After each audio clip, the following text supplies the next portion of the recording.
জুলাই গণ অভ্যুত্থানে যারা মানবাধিকার লঙ্ঘন করেছে তাদের জবাবদিহিতা নিশ্চিত করার আহ্বান জানিয়েছেন ঢাকায় নিযুক্ত যুক্তরাজ্যের হাইকমিশনার সারাহ কুক।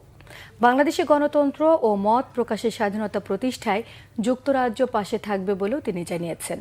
আর বন ও পরিবেশ উপদেষ্টা সৈয়দা রেজওয়ানা হাসান বলেছেন, জুলাই আত্মত্যাগকারীরা পরিবর্তনের বাংলাদেশ দেখতে চায়, আর কোনো স্বৈরাচারীকে তারা দেখতে চান না। রিপোর্ট করছেন ইমরুল কায়েস।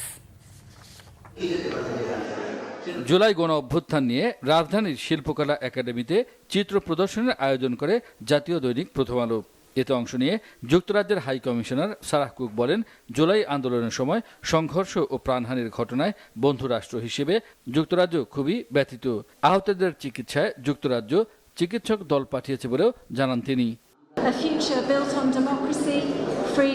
জুলাই আন্দোলনের সময় যে সহিংসতা হয়েছে, যে মানবাধিকার লঙ্ঘনের ঘটনা ঘটেছে, তার জবাবদিহিতা নিশ্চিত করতে হবে। বন্ধু রাষ্ট্র হিসেবে আমরা আহতদের চিকিৎসায় সহায়তা করছি। বাংলাদেশে গণতন্ত্র ও মত প্রকাশের স্বাধীনতা প্রতিষ্ঠায় যুক্তরাজ্য বাংলাদেশের পাশে থাকবে।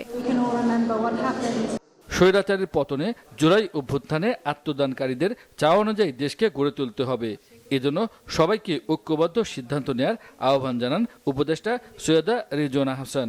দেশকে স্বৈরাচার মুক্ত করার জন্য এই যে আত্মত্যাগ তারা করে গেল, এই আত্মত্যাগের জন্য তাদের জন্য আমরা কি করতে পারি, জাতিগতভাবে একত্রিত হয়ে আমাদেরকে সেই সিদ্ধান্ত নিতে হবে।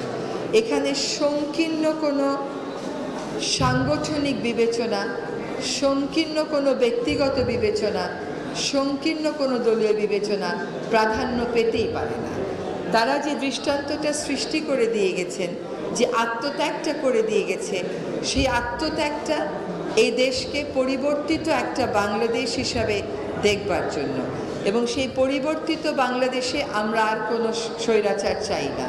জুলাই অভ্যুত্থানের স্মৃতি সংরক্ষণে স্থায়ী জাদুঘর প্রতিষ্ঠার কথা জানান উপদেষ্টা শারমিন মুর্শেদ। পরে দুই উপদেষ্টা এবং ব্রিটিশ হাই কমিশনার জাতীয় চিত্রশালায় জুলাই জাগরণের চিত্র প্রদর্শনী ঘুরে দেখেন। ইমরুল কায়েস, বাংলাভিশন, ঢাকা।